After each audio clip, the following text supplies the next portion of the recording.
So what is the iPad for 95% of us, and why are people returning the M4 iPad Pro? Let's talk about it.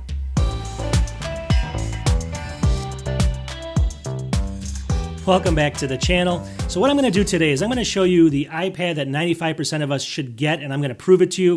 And then on top of that, we're going to talk about why are people returning these iPad Pros in droves right now, the M4 one. Why is that happening? So sit back and relax, and let's get into this video. It's going to be a fun one. Let's go.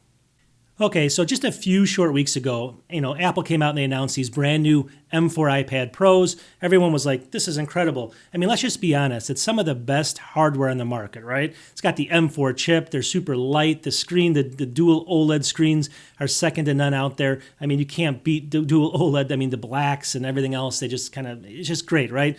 Everyone was just like, wow, these things are incredible. They don't even put the chips. They didn't even put the chips, like the M4 chips, in the MacBooks yet, not even the MacBook Pros. Only this iPad Pro had this super powerful M4 chip. So we're all sitting there salivating, right? This thing is going to be something huge. This thing is basically the Ferrari of tablets as far as the hardware side, right? You can't argue that. I don't think anybody can argue that this is the Ferrari of tablets when it comes to hardware. And the hardware is incredible. It's just so good. And we're all sitting there really waiting for something big coming. All right, so this thing launched, and they're saying, Apple was saying, wait for WWDC, but buy this thing. This thing's incredible. So everyone went ahead and they picked up these brand new M4 iPad Pros. They got either the 11-inch or the 13-inch, all preference. But let's just be honest, too. These things are ridiculously expensive. I mean, the 13 or the 11-inch with the keyboard is going to cost you around $1,300 plus tax. That's with the keyboard. You got to get the keyboard, right? And then with the other one, the larger one, 13-inch, it's going to be around $1,600. And we haven't even factored in the pencil yet. I mean, the pencil is like another $150, $200. So we're getting up there, right? I mean, let's just be honest. This is a tablet, albeit the Ferrari of tablets, and people realize that, but still very, very expensive. All right, so then WWDC came, and everyone was sitting kind of on the edge of their seats just waiting to see what's going to happen. Surely this thing's fast. We're all excited. We're all just watching this thing. I hate to report one thing. Houston, we have a big problem here because WWDC came and went, and we got a lot of people left scratching their heads. Okay, before I get into that, so WWDC, I think Apple nailed the Apple Intelligence. I mean, you can argue with me. I think Apple's going to develop a lot more stuff in the near future here. But initially, I think people wanted nothing that's creepy and they want security. Those are the two things: nothing creepy and security. Microsoft went the other direction. They need to recall. They need to recall their recall feature. I think they're getting rid of it all combined now. They're not even coming out with it. There were so many security holes in it and just creep people out. So Apple kind of took a different approach. Now, albeit again, it's going to be a little bit less as far as the quality of it. I guess not the quality of it, but I guess the performance of it until they get it a little bit more ramped up. They're going to let you go at the ChatGPT if you want to, but they're even protecting your data as you do that as well. So overall, I think they nailed that part of it, but that came in the end of the video.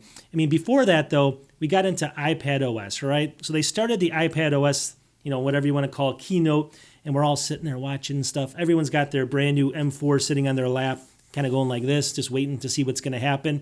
And then it comes, and then it goes. Okay, so what do we get here?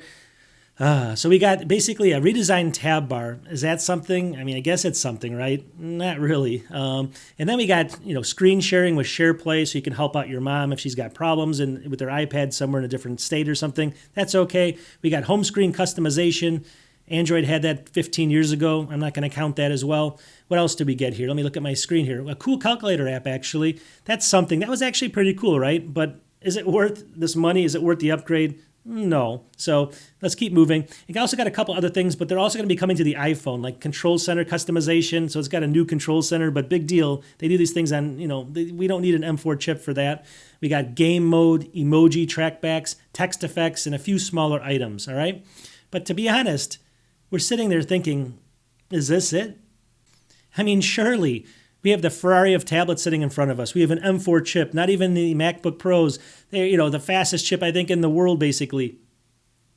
Is this it? This can't be it. What's Apple doing? Maybe there's another part of WWDC that's coming. Maybe it's after Apple Intelligence. They're going to surprise us. Nope. So right after WWDC ended, a lot of people were left scrambling. Can I return my iPad, the M4 iPad? Can I get a refurbished model? Can I get the M2 version or the older version? It's going to do the same thing anyway. I think a lot of people were left scrambling, and they felt kind of weird about it, right? They just said, well, this is kind of crazy. We have this tablet, this powerful device, but nothing really changed. Now, I understand, this is my disclaimer. There's people out there that use this tablet for work, for their whole profession. They're professional artists. They do everything from professional, even music production, stuff where you need an iPad Air, maybe, or an Air, but the Pro with the M4 chip, all right? They need that, and that's about 5 to 7% of maybe everybody using an iPad. 5 to 7%, and that's maybe even being generous. Those are people that absolutely need it. So I'm not talking about those people here. But for everybody else, they were kind of left scrambling to either return it and figure out what's the iPad they should really pick up. Now, a lot of people might say, well, maybe it's the iPad Air that's the right thing for 95% of people. Maybe that's the right one. It's got the M2 chip. I'm going to say, no, that's not even it. That's still too expensive. Now, hear me out on this, because a lot of people are going to say, they're going to write comments in here, but listen to the whole video, finish it, because there's a couple of things that are coming up that are caveats to this that are going to make what I'm going to say a little bit more valuable, all right? So first of all, the iPad that 95% of people should get, hands down, is right here. The iPad 10th generation, right here, the A14 Bionic chip. It does so much. It's so fast for me. I don't even need an M4, M2 chip. This is the one you should pick up right here. Obviously, the screen. People say the screen's not good enough. It's 2360 by 1640. It's one of the best screens on the market if you just take away the dual OLED screens. You don't count those.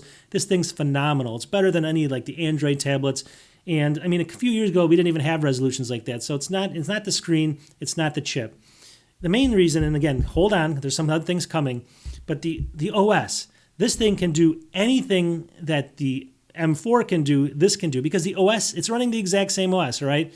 It can do everything else, basically, that can do. Now, there's going to be a couple of things that the AI stuff comes in later that only the M4 and the M2 chip can do. I understand that. Those are some caveats, obviously.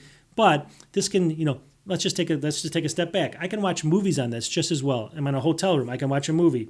I can take notes with this. I have a $14 Apple fake pencil, and I'll show you some videos. I can take perfect notes if I'm in a class or something. This is a perfect iPad for that, note-taking.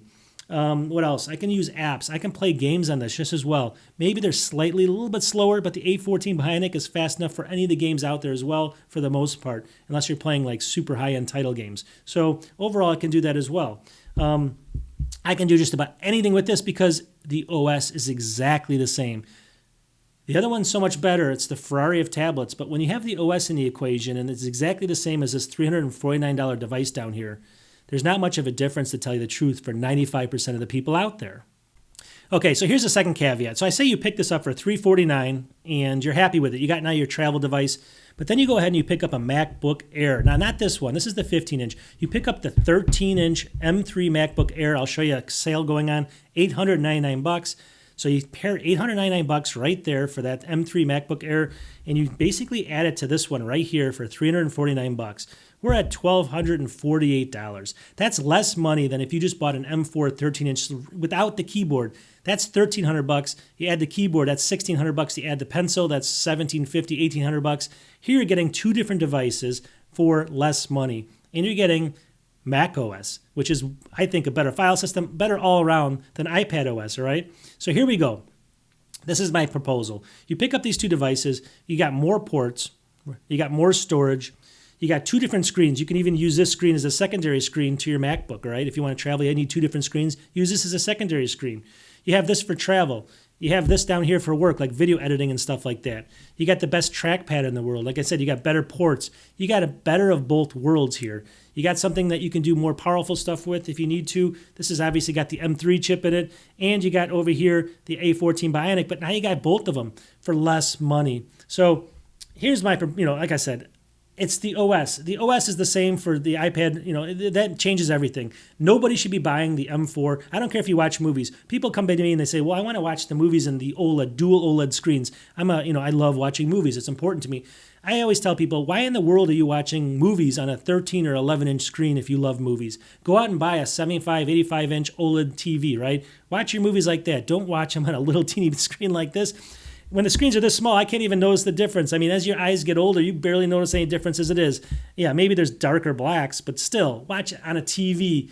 Why would you watch it on an 11 or 13-inch tablet? Okay, so we're going to wrap it up. So in a nutshell, iPad OS had nothing, no reason why you should be buying the M4 iPad over there. What you should be really doing is just, if you're everybody else, besides the professionals, the 5%, everybody else, buy the base model, 10th generation right here. Buy this, basically a MacBook Air over here, combine them together for less money, have the best of both worlds, and just move on. Nothing's coming. I mean, it has the same OS, so there's no justification to buy that. If you like movies, get a TV. I'm sticking to this whole thing. So write your comments. You can come after me, but I'm sticking to this. This is the way I feel. We'll talk to you in the next one. Peace.